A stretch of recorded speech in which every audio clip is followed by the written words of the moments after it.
My mom tore my wedding dress. You can't upstage your sister. She has to be the star. But then my grandma stepped in. Sweetheart, did she give you the dress I wore at my wedding? My mom turned pale, and chaos ensued. Can you imagine your own mother, with a sugary smile, tearing your grandmother's precious wedding dress right off your body, just to make sure you didn't outshine your sister? That was the sickening moment I realized my family saw me not as a person, but as a resource to be controlled, bent to their will. My name's Amanda, I'm 31, and I'm a stylist. You know, the kind who spends her mornings navigating chaotic backrooms filled with the smell of starch and coffee, then her afternoons pinning clients into dreams they barely had the words for. In my family, I'm the designated fixer, the one in the background, the one everyone just knows, she'll handle it. I carry emergency bobby pins, stain remover, and everyone else's timelines on my phone.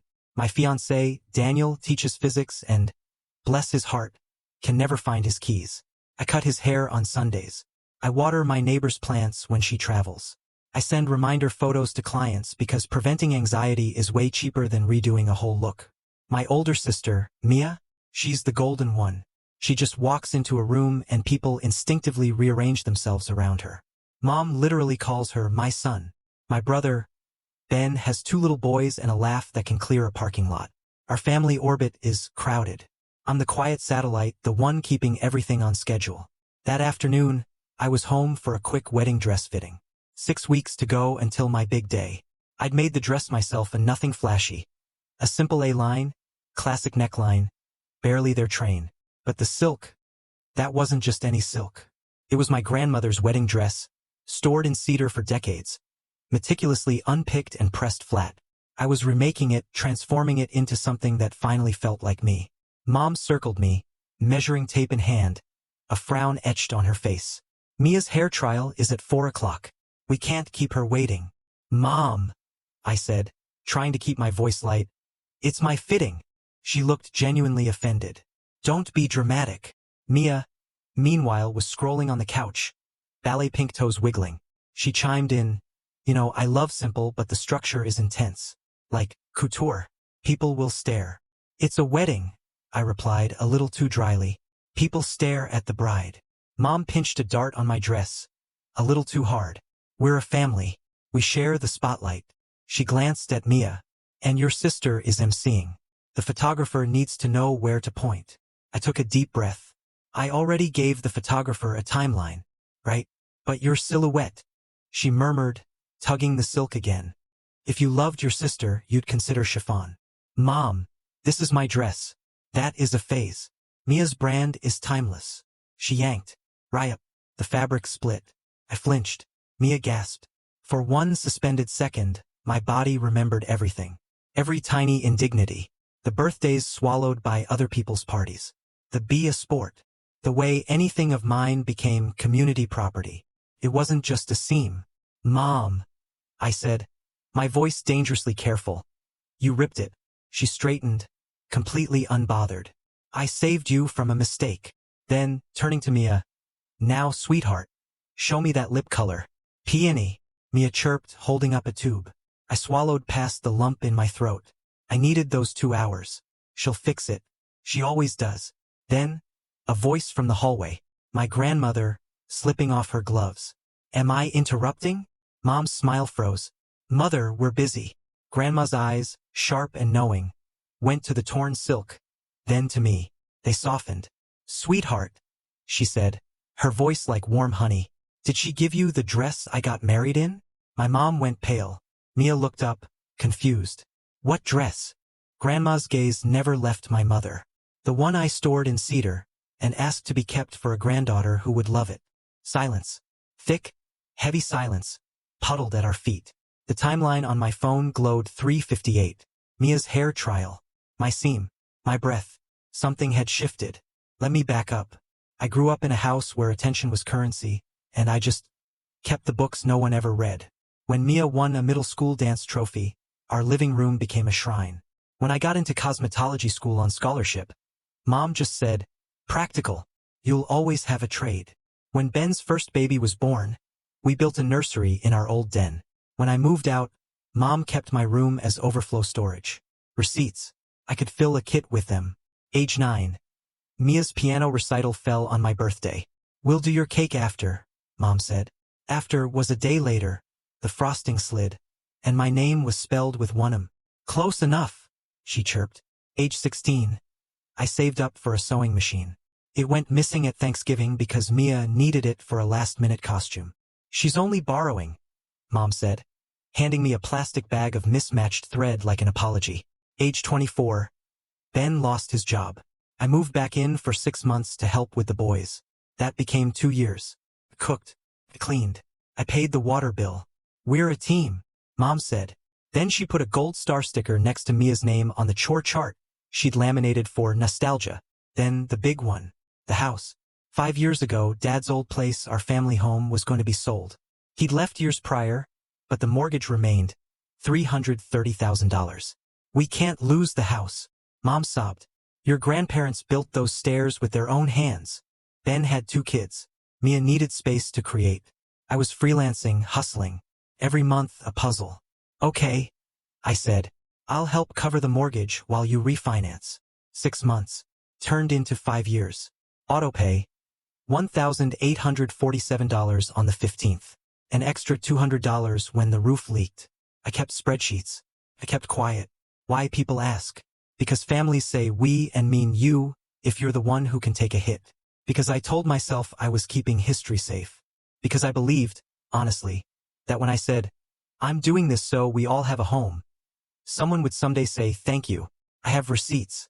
Email from the bank. May 17th. Subject. Payment received. I took screenshots. I saved PDFs. Group text August 2nd. Mom. Amanda hero. Got the extension because they see regular payments. I screen capped the heart reacts. Note on the fridge. 12/14. Amanda groceries. I'll Venmo later. She didn't. I paid cash. I kept the receipt. Then 3 months ago I noticed a detail. I was pinning a client in her condo when a clause in her HOA packet caught my eye. Ownership schedule. Updated deed recorded. Updated deed. The phrasing scratched at my brain. I went home and pulled the folder labeled House Mortgage. Thick, rubber-banded, corners bent from years of shoving it back into drawers. I called the county recorder's office. Can I request a copy of the deed? The clerk asked for parcel numbers. I had them. Do you want the original or the updated? She asked. Updated? I said, casually, like my heart wasn't sprinting. When the PDF arrived, I sat at my tiny kitchen table with a highlighter like it was a client's garment contract. There it was, 2 signatures. My mother's. My brother Ben's. Clause 4.7. Grantor reserves right to assign beneficial use to dependent family members. The old deed, where my name had been added as cosigner for refinancing support, was replaced a year earlier. My name wasn't on the new document. Ownership listed Benjamin Hall, primary, Michael Hall, minor, Oliver Hall, minor, as joint tenants with right of survivorship. Mom had gifted the house to Ben and his boys. She didn't tell me. I found out because I read a clause on a stranger's HOA packet, and something inside me remembered the way legal language creases. I scrolled through group texts. Nothing. I scrolled through emails. We'll handle paperwork, Mom wrote last year. Don't stress. My rent was due the next day. I paid the mortgage 2 days before. I didn't confront her. Not yet. I started building a quiet folder. Deed_updated.pdf. Emails_hellfamily.pdf. Text_thread_export.html. I requested bank statements. I printed every payment received. I underlined clause 4.7 and wrote in the margins, beneficial use does not equal ownership. Then I circled the phrase, consideration $10 and love. $10 and love. Meanwhile, wedding planning continued. Mia offered to co-plan. I can keep it fun. Mom insisted we do family photos before my ceremony because the boys get cranky. She vetoed my idea of a long table and suggested stations, which were more dynamic. When Daniel and I tried to set boundaries, no microphones during dinner, no wardrobe changes, Mom said, you're overthinking it. This family knows how to host. 2 weeks after I saved that deed PDF, Mom texted, bring your dress on Saturday for fitting. Mia needs to plan her looks around it. Her looks. I brought the dress. I brought my patience. I left with a rip and a grandmother's question that turned my stomach cold. The breaking point wasn't a scream. It was a zipper. A week after the fitting, we had an engagement brunch at my aunt's. 30 people, quiche, kids sticky with jam, place cards written in my mother's looping script. Mia wore white. "It's linen," she said when I looked. "Different category." Halfway through, Mom clinked a glass. "Everyone, quick announcement. We have a plan for the house so the boys are secure and Mia can focus on her career." She looked at me. It was performative. "Amanda agrees." "Of course." I set my fork down. "Mom," I said softly, "can we not do this here?" She smiled. "Transparency builds trust." "Then be transparent," I said, my voice calm, controlled. "Tell them when you removed my name from the deed." Conversations went brittle. Forks hovered. Mom's face smoothed. "You're mistaken." I reached into my tote, the one with the tape measure and safety pins, and pulled out a slim folder. Daniel squeezed my knee under the table. "We're not here to fight," he whispered. "I know," I whispered back. "We're here to end the pretending." I slid a printed copy across to her. Deed_updated.pdf. Yellow highlight on assign beneficial use. Pink tab on the signature page. Underlined. Executed and recorded last year. Ben shifted in his chair. "What is this?" "Ownership," I said. "Of the house I've paid the mortgage on for 5 years." Mom laughed lightly. "She's misreading. Clause 4.7, I said, steady, defines beneficial use, not co-ownership." I flipped the page. "And Exhibit C shows removal of my name as cosigner once the refinance cleared. You filed it the same week I sent the extra $200 for the roof." A murmur, the kind that tastes like metal. Mia set down her mimosa. "Oh, come on. Ben has kids." She turned to me. "You don't even want children." I breathed. "This isn't about children. It's about consent and disclosure." I met Ben's eyes. "Did you know my name was on the earlier deed and isn't now?" He swallowed. "Mom said you didn't care." I slid another sheet, a screenshot of our group chat. "Mom, 6 months ago. Amanda's fine. She's independent." My reply beneath it, a blue bubble. "I need to talk about the house soon." No response. I starred the message. "Receipts." Grandma cleared her throat. "I told her," she said softly, surprising everyone, "not to play children against each other with property." Mom's cheeks flushed. "Mother, and the dress?" Grandma continued, her gaze returning to me. "The one your great-grandmother hand-stitched, and I asked to save." She looked at my mother. "She gave it to Mia to cut into a costume in college. A phase, she called it." Her eyes returned to my mother. "You never told Amanda because you thought Amanda wouldn't make a fuss." The room tilted. Mia blinked. Mom said it was some thrift thing." Then, quieter, "I didn't know." Mom's voice sharpened. "What matters is we've secured the house for the next generation. Amanda has her own life. My life was 26 auto payments a year and painting the porch at 11 p.m., so we didn't get an HOA fine." Ben ran a hand through his hair. "This is getting theatrical." "No," I said. "This is precise." I folded my hands. "I'm not asking for applause. I'm asserting boundaries." Mom's mouth flattened. "Like you did with that absurd dress." I looked at her, straight into her eyes. "You ripped my dress because you couldn't stand me taking up any space that wasn't in service to you or Mia." My tone stayed even. "This isn't about revenge. This is about closure." Silence felt strange and heavy. I took a breath. "Here's what's going to happen. I'm stepping back from the house. I will no longer pay the mortgage." A couple of cousins coughed. I continued, measured. "I've retained counsel to document contributions to principal over the last 5 years. We'll send a letter outlining options. Reimbursement, equitable lien, or sale. We can do it quietly." Aunt Joan whispered, "Equitable lien?" "Security interest," I said, without looking away from my mother. "Against the property for the money I put in." Mom's eyes flashed. "You wouldn't." "You already did," I said gently.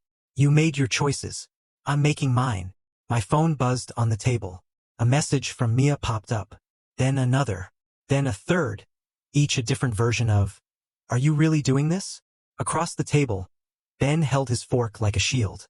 Grandma reached for my hand under the linen. "Finally," she murmured. Mom stood up. "If you walk out of this family over a misunderstanding, don't come crawling back when you realize you've overreacted." I stood up too. "I'm not walking out. I'm standing up." Zip. The sound of my tote closing over the stack of papers, as 23 unread messages lit my screen. Pressure is loud when you stop absorbing it. In the 48 hours after brunch, my phone tallied 36 missed calls from Mom, 19 from Ben, 12 from Mia, 7 from numbers I didn't recognize that turned out to be aunts. The messages varied in flavor. You're selfish. Think of the boys. You're ruining this family. We're embarrassed. Money isn't everything. You owe us an apology. At 2:14 a.m., a long one from Mom. You are not the victim. I sacrificed my youth. Stop telling Grandma lies. I muted the thread. I didn't yell back. I hired a lawyer. On Monday, I sat in a tidy office that smelled like lemon oil and paper. Miss Ruiz wore gray and listened without interrupting. I showed her the folder. I walked her through Clause 4.7, the timeline, the payments, the text threads. She asked one question. Did you intend these payments as gifts? No, I said. They were to preserve shared property with the understanding we were co-owners. She nodded. We'll ask for a constructive or equitable lien for your contributions, and if needed, partition by sale. But first, a letter. She met my eyes. We'll keep the tone cool. We sent the letter certified. We copied the deed. We itemized payments. $1,847 times 60 months, plus extras. It equaled a number that made my stomach twist. And then, strangely, relax. Numbers tell the truth when people won't. Simultaneously, I called a tailor I trust and booked time on her big work table. I unpicked the torn seam of my dress, pressed fresh interfacing, and recut the panel from extra yardage I'd stashed. Exactly because life isn't a straight line. I pinned in silence. I stitched like breathing. Mom escalated. She created a new group chat called Family Emergency and added relatives I hadn't spoken to in years. She posted a photo of the boys in front of the house. They may lose their home because someone is making demands. I did not respond in the thread. Through Miss Ruiz, I sent a second letter that was almost boring in its neutrality. Mia called 4 times. On the 5th, I answered. Please don't ruin everything, she said without preamble. The timing is awful. My brand has a sponsor coming to the wedding. Your brand, I repeated. Mia, I asked for transparency. Ben didn't know all the legal stuff, she said. Mom kept it to protect everyone. Mom kept it to protect control, I said. And I'm done funding narratives I'm excluded from. Wow, she said quietly. You've changed. I stopped apologizing for existing. That's different. She sniffed. So you're fine with my MC notes being cut? Mom said you're banning speeches. I asked for dinner to be about Daniel and me, not a variety show. I kept my tone even. You can toast after cake. You're punishing me, she said. I'm giving you a boundary. It's new. I get that. Calls kept coming. Then the aunts switched tactics. The soft guilt. Families don't keep score. Your mother is fragile. Ben's boys will remember who saved their house. In parallel, Ben texted once. Can we meet? No lawyers. I met him at a coffee shop in the middle of a weekday when the place was mostly laptops and the hiss of milk steam. He looked older than 33. I didn't know about the deed removal until after, he said, eyes on his cup. Mom said you didn't care about owning. She also said I'd keep paying, I said. He rubbed his face. Mandy, I'm drowning. Daycare, shoes, you know. If we lose the house. I don't want you houseless, I said. I want fairness. He looked up. What do you want? Reimburse principal contributions or give me a recorded lien. Then refinance without me. He exhaled. I can't write a check that big. We can do a payment plan, I said. Or sell. Or Mom can refinance and cover the difference, she called. Love. He laughed, short and pained. She'll never. Then pick the lien, I said. It protects us both. He nodded slowly. I'll talk to her. Meanwhile, Daniel set tea on my nightstand every evening like a ritual. He would ask, how many today? Nodding at my phone. 28, I would say. Or 18. Or only 4. He would nod. Progress. In the quiet, my nervous system recalibrated. I slept through the night for the first time in months. I woke without a pit in my stomach. I bought groceries without doing mortgage math in my head. I put my dress on the form and admired the clean line where the rip had been. I allowed space for anger, then let it drain off like rinse water. A week after the letter, Grandma called. Come by, she said. I found something. Her apartment smelled like lavender and starch. On her dining table, a garment box sat like a reliquary. She opened it. Tissue, cedar, something old and soft. A veil, delicately embroidered. Your great-grandmother's, she said. Your mother gave the dress away, but she didn't find this. I touched the netting. It's beautiful, she smiled. Wear it if you want or don't.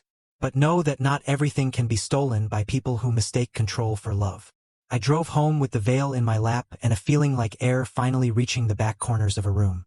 By Friday, Miss Ruiz had a reply from Mom's attorney, my uncle's friend with a free AOL email, which would have been funny if it weren't so predictable. The letter called me ungrateful, said my payments were gifts, and threatened to go public with family disputes. Miss Ruiz sent them a 3-sentence response with 4 exhibits and an invitation to discuss terms. No heat, no drama. On Saturday, I turned my phone off for 6 hours. I made soup. I read a book. I tried the veil on with a t-shirt and sweatpants and cried alone in my kitchen. Not because of the veil, but because quiet can feel like grief when you're used to being loud for other people. On Sunday, Ben texted, Mom says no. I'll take the lien. Okay. I wrote back. Miss Ruiz will draft. He replied with a single thumbs up. Then, after a minute, I'm sorry. I stared at the and said nothing because sometimes you don't plug holes other people drilled. A month later, our wedding was small, deliberate, in a gallery courtyard. Daniel wore navy. My dress fit, clean and true. Grandma pinned the veil. Mia and Sage skipped the mic. Ben sat in the back, cried at the vows and left to pick up the boys. Mom didn't come. 11:04 a.m. I refused to witness disrespect. 11:06. I hope you don't regret this. Then silence. I married someone who sees me as a person, not a resource. We ate cake, slow danced, let disposable cameras catch the rest. No speeches. What would you have done in my place? Have you ever had to draw a line in the sand with your own family, even when it felt impossible? Tell me what you think. I really want to know.